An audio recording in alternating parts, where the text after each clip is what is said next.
জয় যিশু। আমি এখন লুক লিখিত সুসমাচারের প্রথম অধ্যায়টি পড়ছি।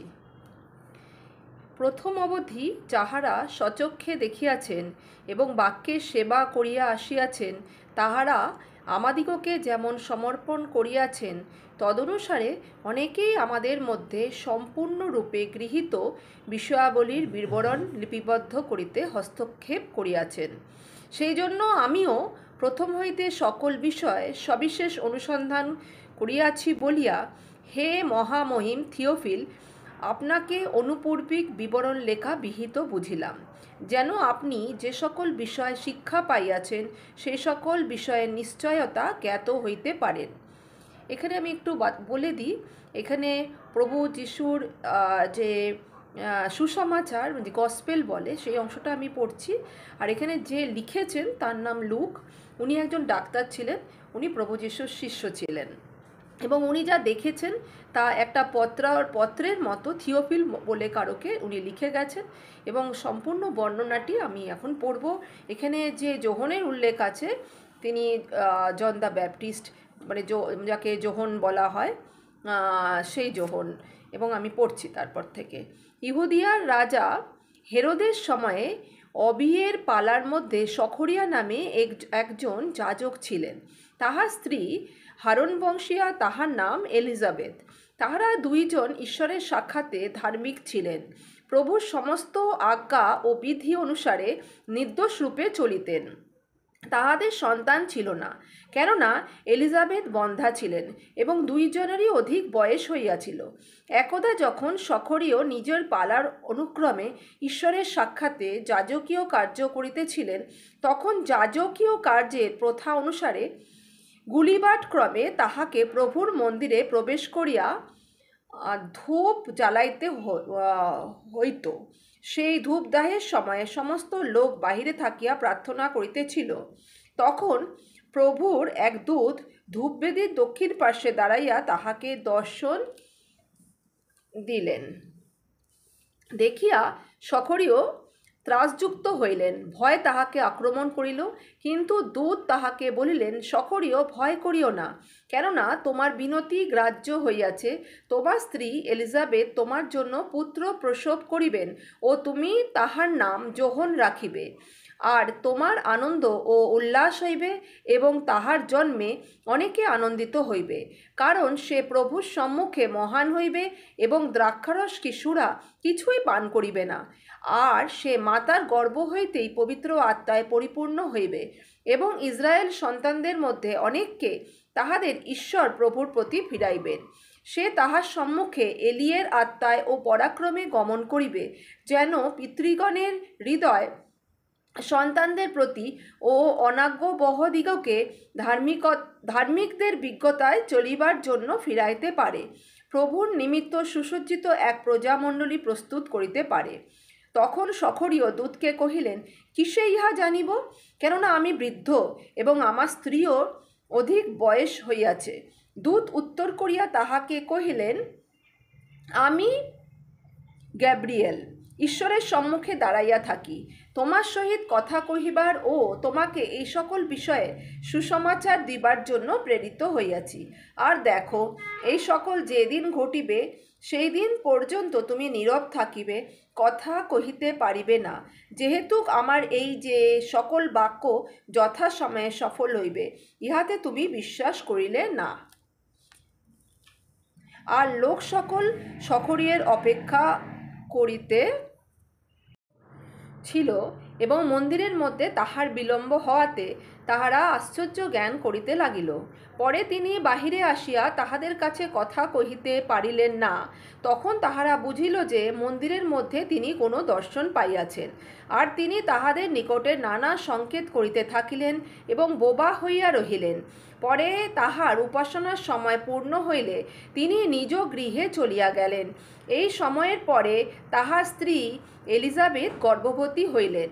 আর তিনি 5 মাস আপনাকে সঙ্গোপনে রাখিলেন, বলিলেন, লোকদের মধ্যে আমার অপযশ খণ্ডাইবার নিমিত্ত এই সময়ে দৃষ্টিপাত করিয়া প্রভু আমার প্রতি এইরূপ ব্যবহার করিয়াছেন। আমরা এইটুকুনি যে পড়লাম, এই অংশে আমরা দেখতে পাচ্ছি এখানে যোহনের জন্মের জন্য যে গ্যাব্রিয়েল বলে যে পরমেশ্বরের দূত ঈশ্বরের সিংহাসনের সামনে যে উপস্থিত থাকে, সে সখরিয়া এলিজাবেথের পত্নীকে যে গর্ভবতী হইবেন সেই খবরটা সখরিয়াকে দেওয়া হলো, এবং এলিজাবেথ যথাসময়ে গর্ভবতী হলেন, যদিও তার অনেক বয়স হয়েছিল, এবং তার যথাসময়ে এই সময় তার যথাসময়ে প্রভুর বচন অনুসারে তার সে সন্তান সম্ভবা হলেন। এরপরে অংশটাতে বলা হচ্ছে যীশুখ্রিস্টের জন্ম বিষয়ে আগমন সংবাদ। এদিকে যখন আমরা দেখছি যে যোহনের জন্ম বিষয়ে আগমন সংবাদ এখানে দিচ্ছে পরমেশ্বরের দূত, এখানে আমরা যীশুখ্রিস্টের জন্মের আগমন সংবাদ যে মারিয়ামকে দেওয়া হয়েছিল সেই বিষয়ে পড়ব। 26 নম্বর ভার্স থেকে পড়ছি। পরে ষষ্ঠ মাসে গাব্রিয়েল দূত ঈশ্বরের নিকট হইতে গালিল দেশের নাসরত নামক নগরে একটি কুমারীর নিকটে প্রেরিত হইলেন। তিনি দাউদ কুলের যোসেফ নামক পুরুষের প্রতি বাগদত্তা হইয়াছিলেন।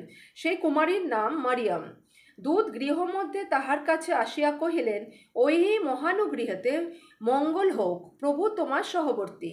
কিন্তু তিনি সেই বাক্যে অতিশয় উদ্বিগ্ন হইলেন আর মনে মনে আন্দোলন করিতে লাগিলেন, এ কেমন মঙ্গলবাদ।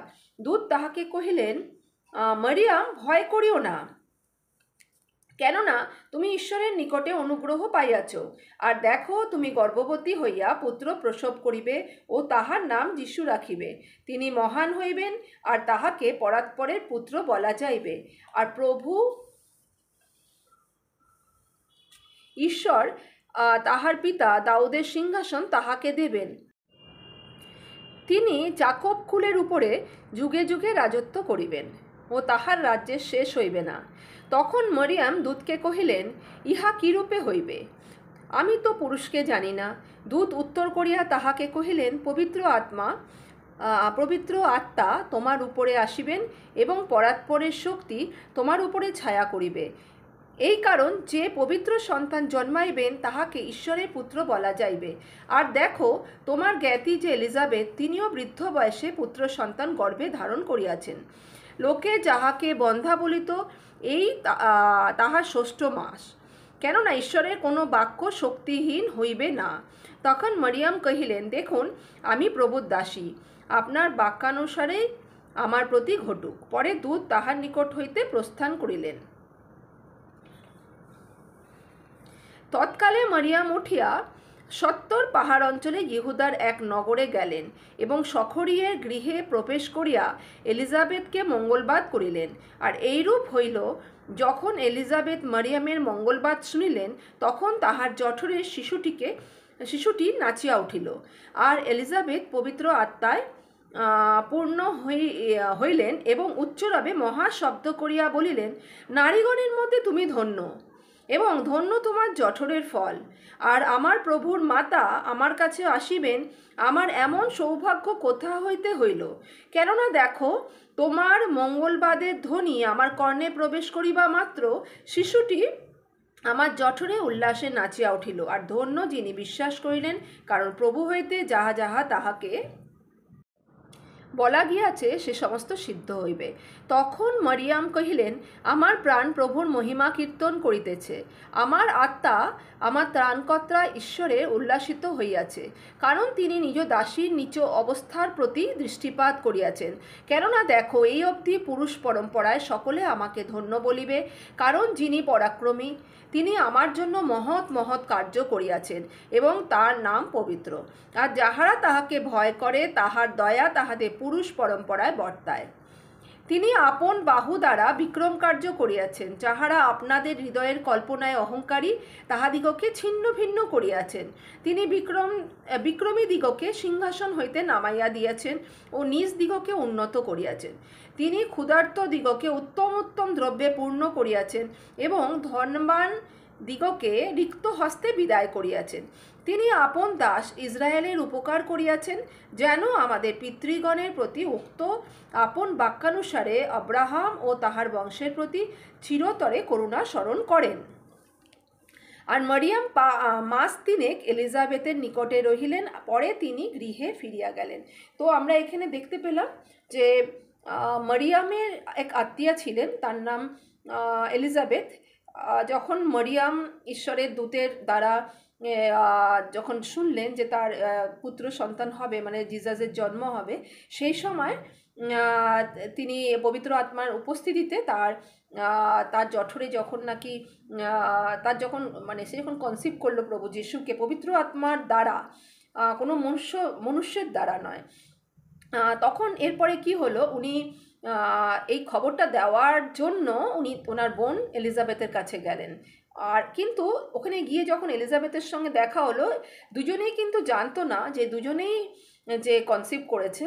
এবং এই মুহূর্তে মারিয়াম ডেকে উঠলো মানে তার দিদিকে এলিজাবেথকে। সেই মুহূর্তে এলিজাবেথের জঠরে যে যোহন ভাববাদী ছিলেন, এবং সে কিন্তু উল্লাসে নেচে উঠল, কারণ পরমেশ্বরের পুত্রের মার গলা শুনে।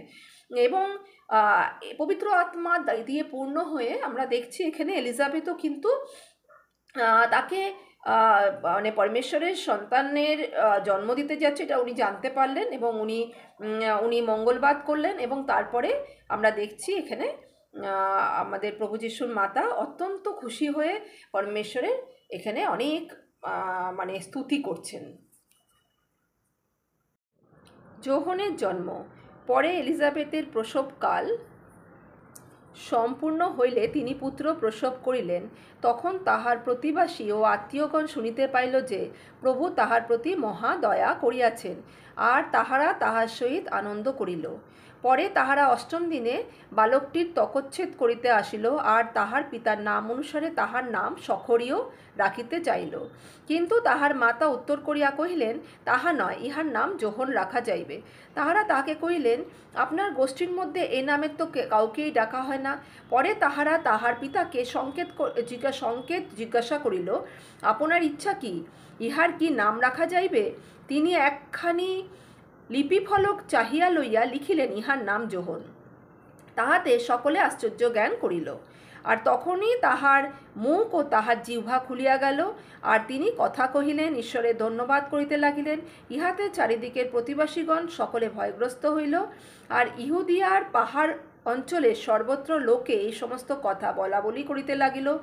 আর যত লোক শুনিল সকলে তাহার হৃদয়ে স্থান দিয়া বলিতে লাগিল, এ বালকটি তবে কি হইবে? কারণ প্রভুর হস্ত তাহার সহবর্তী ছিল।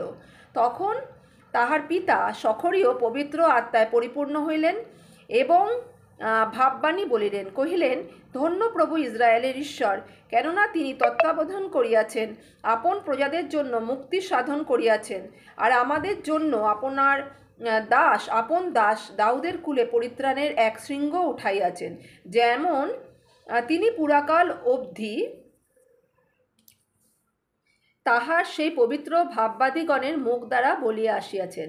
আমাদের শত্রুগণ হইতে ও যাহারা আমাদিগকে দেশ করে তাহাদের সকলের হস্ত হইতে পরিত্রাণ করিয়াছেন, আমাদের পিতৃপুরুষগণের প্রতি কৃপা করিবার জন্য, আপন পবিত্র নিয়ম স্মরণ করিবার জন্য, সেই দিব্য যাহা তিনি আমাদের পিতৃপুরুষ আব্রাহামের কাছে শপথ করিয়াছিলেন, আমাদিগকে এই বর দিবার জন্য যে আমরা শত্রুগণের হস্ত হইতে নিস্তার পাইয়া নির্ভয়ে সাধুতায় ও ধার্মিকতায় তাহার আরাধনা করিতে পারিব, তাহার সাক্ষাতে যাবজ্জীবন করিতে পারিব। আর হে বালক, তুমি পরাৎপরের ভাববাদী বলিয়া আখ্যাত হইবে, কারণ তুমি প্রভুর সম্মুখে চলিবে তাহার পথ প্রস্তুত করিবার জন্য, তাহার প্রজাদের পাপমোচনে তাহাদিগকে পরিত্রাণের জ্ঞান দিবার জন্য। ইহা আমাদের ঈশ্বরের সেই কৃপাযুক্ত স্নেহ হেতু হইবে, যদ্বারা ঊর্ধ্ব হইতে উষা আমাদের তত্ত্বাবধান করিবে। যাহারা অন্ধকারে ও মৃত্যু ছায়া বসিয়া আছে তাহাদের উপরে দীপ্তি দিবার জন্য, আমাদের চরণ শান্তি পথে চালাইবার জন্য। পরে বালকটি বাড়িয়া উঠিতে এবং আত্মায় বলবান হইতে লাগিল।